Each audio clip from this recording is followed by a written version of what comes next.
आजची संध्याकाळ एकदम निवांत होती. कुठलीही घाई नाही, कुठलाच गोंधळ नाही. त्याचबरोबर सगळी कामं एकदम आरामात चालली होती. श्लोकला जेव्हा स्कूलला घ्यायला गेली होती, तर येताना आम्ही खूप सारे फ्रुट्स आणले होते. त्यातलं माझ्या सगळ्यात आवडतीचं असेल ना, ते म्हणजे पेरू आणि दुसरं कोणतं घ्यायचं म्हणून मी ॲपल घेतलं आणि एक ड्रॅगन फ्रूट सुद्धा घेतलं. खूप दिवस झाले ड्रॅगन फ्रूट खाल्लंच नव्हतं. आरुष ट्युशनवरनं येण्याच्या आत मी हे सगळे फ्रुट्स कट करून ठेवले. कारण तो ट्युशनवरनं आल्यानंतर मात्र काही ना काही चटर खाऊनच घेतो आणि संध्याकाळी मात्र व्यवस्थित जेवण करत नाही.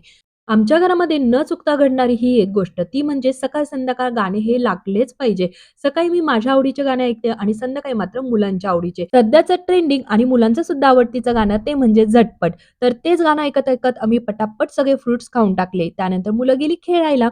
ते गेल्यानंतर मात्र मी लगेच स्वयंपाक बनवून घेतला आणि वेळ होता म्हणून जे काही तांदूळ होते ना, तर ते थोडेसे चाळून निसून-पुसून डब्यामध्ये भरून ठेवले.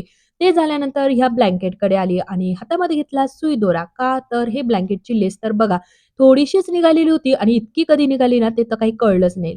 सुईमध्ये दोरा घालता येतोय म्हणजे अजूनही आपले डोळे चांगले आहेत बरं का, इतकं तर कन्फर्म झालं. तर चला मुलांना अभ्यासाला बसवलं आणि मी पटापट हे जे काही ब्लँकेट होतं ना, त्याची बॉर्डर शिवून घेतली आणि असा संपवला आमचा आजचा हा दिवस. Bye bye.